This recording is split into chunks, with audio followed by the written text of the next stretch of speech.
The 1930s drew to a close with a world on edge, but in America, many believed the storms gathering overseas could be kept at arm's length. Isolationism ruled the day. Some powerful voices even admired what was happening in Europe. Men like Henry Ford, Father Coughlin, and Charles Lindbergh openly praised German order and strength.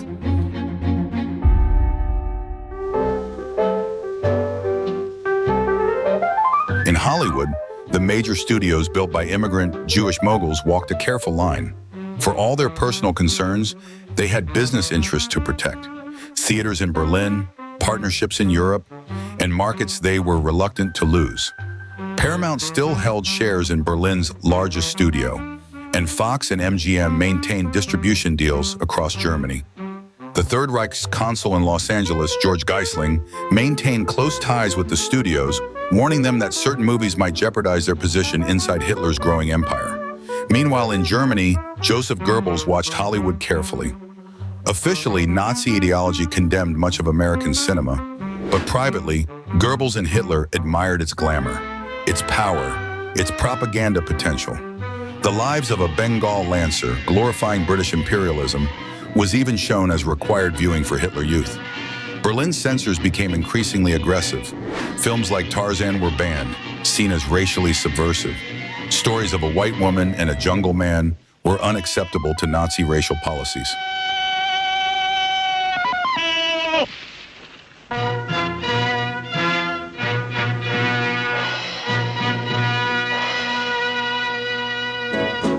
In 1933, Max Schmeling, a former German boxing champion, traveled to New York to face American boxer Max Baer. Baer, the grandson of a Jewish immigrant, wore a Star of David on his trunks as he entered the ring. When Baer knocked Schmeling out, he became an American hero and quickly signed a movie contract with MGM. His first film, The Prize Fighter and the Lady, was banned in Germany. As Hitler's power grew, Jewish filmmakers, writers, and technicians fled Germany, some finding refuge in Hollywood. Names like Ernst Lubitsch, Max Steiner, Billy Wilder, Fritz Lang, and Hedy Lamarr soon reshaped American cinema. Yet, despite the influx of talent, most studios remained silent, fearing backlash from German markets and rising anti-Semitism at home.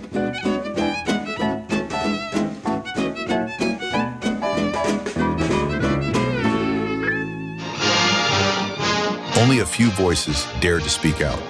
Warner Brothers, led by Jack and Harry Warner, stood as Hollywood's lone public opponent of Hitler. In 1937, the life of Emile Zola subtly addressed anti-Semitism through the Dreyfus Affair. Even then, the word Jew was carefully avoided. The first open attack came in 1939 with Confessions of a Nazi Spy.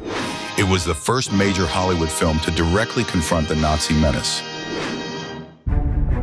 Then came The Great Dictator, as Charlie Chaplin boldly took on Hitler and Mussolini, his biting satire filmed after watching Triumph of the Will in New York alongside French director René Clair.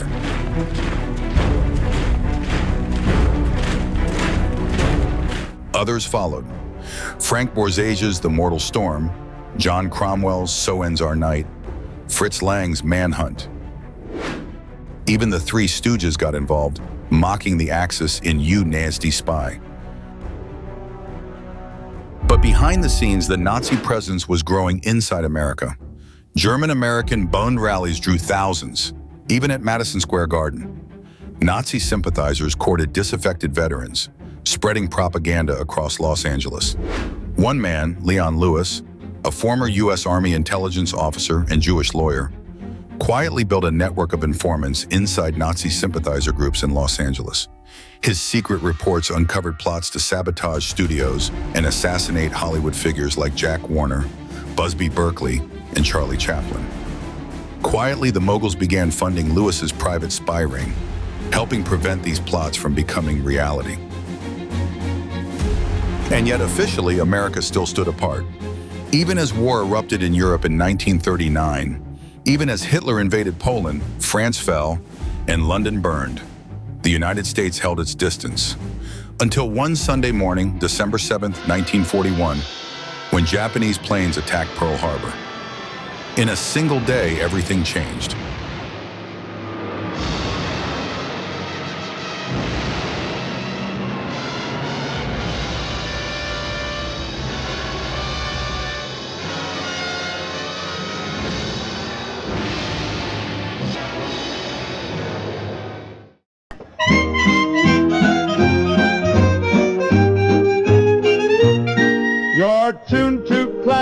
Cool Cast, 40s on the air, war, life, and legends, stories to share, from swinging nights to headlines bold. Classic Cool brings tales untold, secret brings still know, classic cute brassic cold.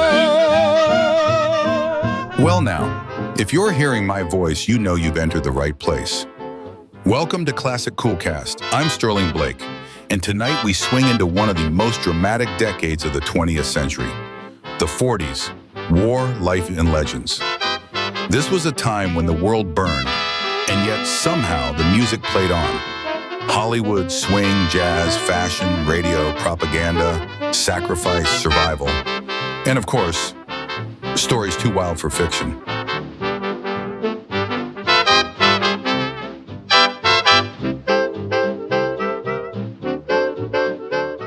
Everything changed on December 7, 1941, when Pearl Harbor attacked. Suddenly, Hollywood was ready to support the war effort. Just a day after, Casablanca was greenlit, symbolizing neutrality giving way to resistance. Behind the scenes, émigrés from Hitler's Europe brought their talents to America's cause. After Pearl Harbor, Hollywood sprang into action, no longer a bystander. Studios, stars, and technicians united for the war effort, creating powerful propaganda. On our trip overseas, my wife and I saw thousands of American boys in Africa and Italy, and you can be awfully proud of them. We did the best we could to entertain them, but there's an organization that's looking after them in every theater of the war. That's the American... Filmmakers like Frank Capra enlisted, crafting films like Why We Fight. Cartoons and public service announcements turned screens into weapons of persuasion. Stars like Clark Gable flew combat missions, while Jimmy Stewart became a decorated pilot. Carole Lombard tragically lost her life raising war bonds for the cause. On the home front, Hollywood's greatest weapon was escape. Audiences flocked to theaters for musicals and comedies, seeking beauty amid chaos. While soldiers fought abroad, life back home transformed dramatically. Food and fuel were rationed, families planted victory gardens, and scrap drives collected materials for the war effort. Women stepped into factory jobs, building the planes, ships, and tanks that powered the Allies. Rosie the Riveter emerged as an icon, sleeves rolled up, headscarf tied tight, a new kind of American hero. The radio became the heart of every home, delivering news, music, drama, and FDR's famous fireside chats.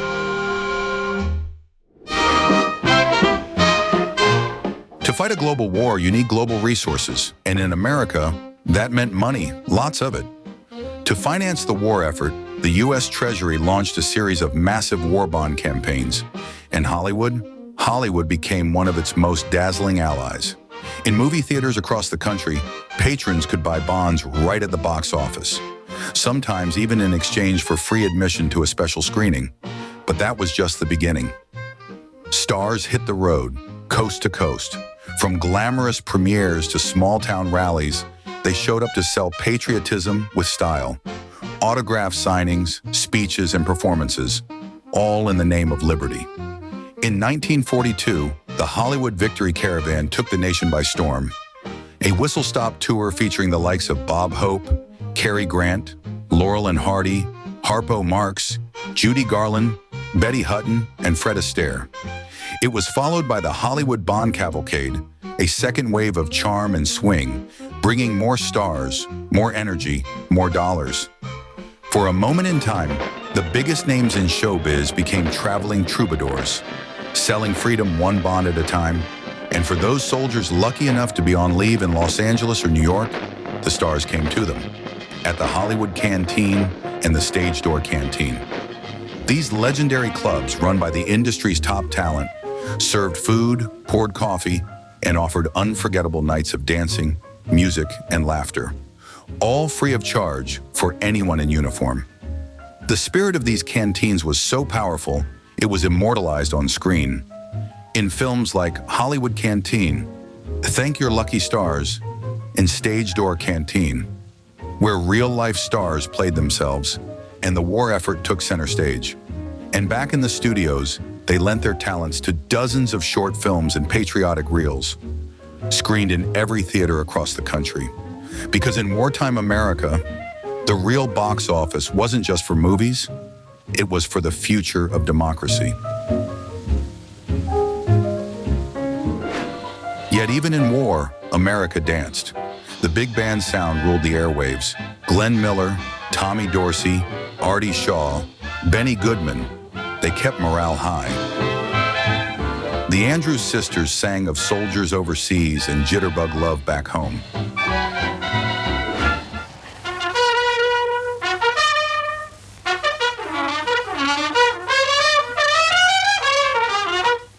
And if one song captured the sound of wartime swing, it was this one.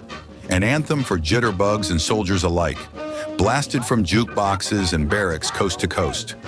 Boogie Woogie Bugle Boy, the Andrews Sisters' rallying cry in perfect harmony. And he was gone with the draft. He's in the army now, blowing reveille. He's a boogie woogie bugle boy, company B. They made a blow a bugle for his Uncle Sam. That swinging classic still gets toes tapping. The Andrews Sisters swinging all the way from the radio to the front lines. Three voices, one rhythm, and a boogie that still echoes 80 years later. Now that's what I call classic cool.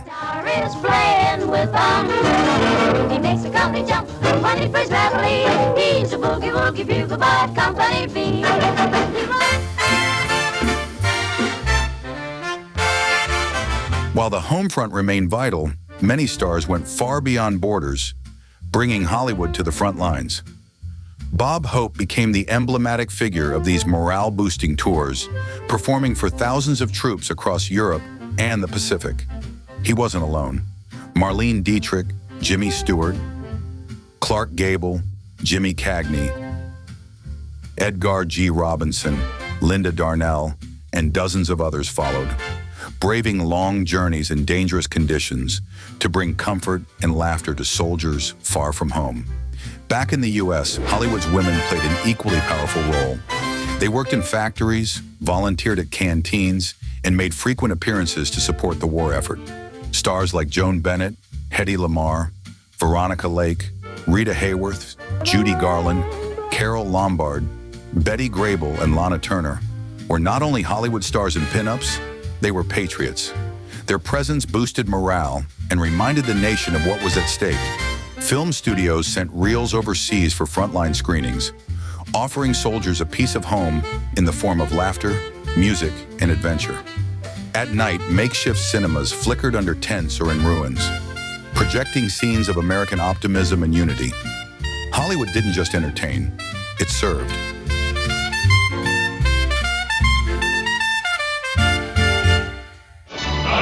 By 1945, the war was ending. The world would never be the same, but the echoes of that decade remain. The sacrifices, the glamour, the darkness, and the hope, forever frozen in black and white reels, in timeless melodies.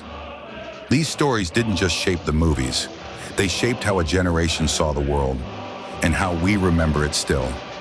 I'm Sterling Blake. You've been listening to Classic Cool Cast, War, Life, and Legends. And as always, my friends, don't touch that dial.